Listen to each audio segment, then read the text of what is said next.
Peruano. La pregunta sigue vigente hasta el día de hoy. ¿En qué momento se jodió el Perú? Hace décadas que buscamos la respuesta y siempre terminamos echándole la culpa a quienes nos han gobernado.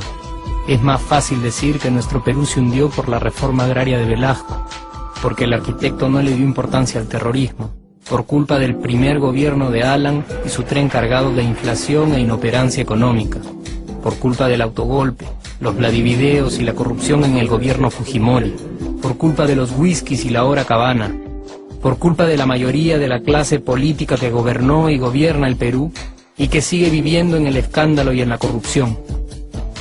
Pero por más que querramos deslindar nuestra responsabilidad por la crisis social que asfixia al Perú, compartimos demasiados hábitos que nos hacen muy parecidos a quienes culpamos y criticamos, porque aún creemos que la criollada se tiene que celebrar como si fuera parte del orgullo nacional. Somos vivos y por eso compramos facturas para pagar menos impuestos. Ganamos los trabajos no por nuestro esfuerzo o talento, sino gracias a una pequeña coimisión. Nos colamos en la fila para que nos atiendan primero, aceleramos en ámbar y nos pasamos la luz roja, porque así llegamos más rápido. Somos tan vivos que si no encontramos estacionamiento, nos ponemos en el espacio azul reservado para las personas con discapacidad. Robamos la señal de cable, robamos electricidad y no nos consideramos ladrones. Reclamamos que haya justicia y se acabe la corrupción, pero le pagamos 5 soles a un policía para que no nos ponga papeleta, o al juez para que abogue por nuestra causa. Jamás le damos el pase a un transeúnte en el cruce peatonal porque en el Perú, si no eres vivo, no eres nadie. Pero si somos tan vivos, ¿por qué le tocamos bocina al semáforo en rojo, como si este fuera a escuchar nuestra ansiedad? ¿Por qué tiramos la basura en la calle, como si la ciudad perteneciera a cualquiera menos a nosotros? ¿Por qué nos quedamos callados y no protestamos cuando el chofer de la combi no deja de cometer imprudencias? ¿Por qué estamos tan interesados en saber qué vedette trampea con qué jugador, en vez de conocer algo sobre nuestra historia, nuestra economía, nuestra literatura, o al menos saber cuáles son nuestros derechos más elementales? ¿Por qué sentimos que se nos hace un favor cuando un empleado del Estado nos atiende? ¿Por qué dejamos que un panetón sea el mejor argumento de un político para llevarse nuestro voto? ¿Por qué cuando alguien hace algo bien, decimos que parece hecho en el extranjero, como si eso fuese más meritorio? ¿Por qué no nos sentimos orgullosos de nuestra diversidad cultural? ¿Y por qué, si somos tan vivos, seguimos alimentando este círculo vicioso que no nos deja avanzar como sociedad y nación? Es cierto que nuestros niveles educativos dan pena, y si queremos llegar a ser un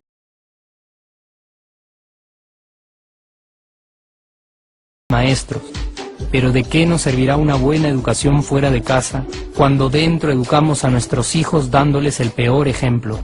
Es cierto que se necesitan medidas urgentes para frenar la ola de delincuencia y violencia que azota al país, pero ¿de qué nos servirá pacificar las calles cuando en nuestros hogares la violencia física y psicológica parece haberse institucionalizado? Es cierto que se necesita una verdadera reforma judicial para que en el Perú se pueda hablar de justicia, pero ¿de qué servirá lograrlo cuando la mayoría de nosotros sigue avalando la ley del más fuerte, del más rico, del más vivo? Es cierto que para reducir los conflictos sociales se requiere del diálogo, pero ¿de qué nos servirá ese diálogo si seguimos pensando que dialogar es imponer nuestras ideas y no escuchar al que piensa diferente a nosotros?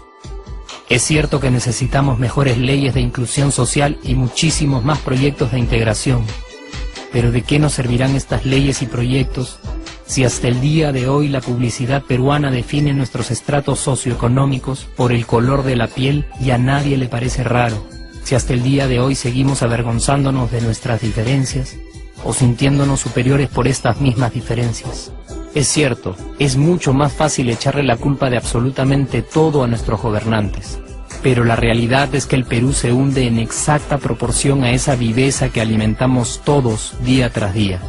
Sí, somos nosotros la materia prima con la que se hace este país, y si no corregimos nuestros hábitos, Si nuestra materia prima sigue adulterada, cualquier producto que hagamos también saldrá adulterado. Y por más logros que obtengamos en nuestra economía, en los deportes, en las artes, en nuestra cocina, por más orgullosos que nos sintamos de nuestros representantes, de nuestra historia, de nuestras maravillas o de nuestra creatividad, si no cambiamos estos hábitos, seguiremos preguntándonos ¿en qué momento se jodió el Perú?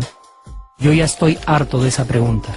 Estoy harto de ver cómo un país con tantas posibilidades y oportunidades, con tantas riquezas naturales y con tanta historia, tenga que seguir viviendo en el subdesarrollo solo porque no nos creemos capaces de vivir de otra manera. Estoy harto de que las desgracias de nuestros vecinos sean nuestro mejor consuelo. Harto de que el sí se puede sea solo una frasecita hecha para un partido de fútbol y que no podamos aplicarla en nuestra vida. Aunque te cueste creerlo, sí podemos. Claro que podemos. Pero depende de que tú y yo comencemos a trabajar en ello de una vez por todas. Porque la transformación del país hacia una nación desarrollada ya no está solo en cancha de los políticos o de los poderosos, y no está en el terreno de los milagros. La transformación del Perú está en la capacidad que tengamos de hacernos responsables de nuestros actos y de rebelarnos contra nuestra viveza. La transformación del Perú está en ti y está en mí, está en todas nuestras organizaciones y en la posibilidad de trabajar juntos con verdadera responsabilidad social. ¿Qué pasaría si cambiamos la pregunta? Si por ejemplo ahora te pregunto, ¿en qué momento se arregló el Perú? ¿Qué me dirías?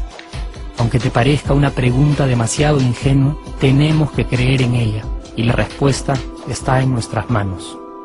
Responsabilidad social todos.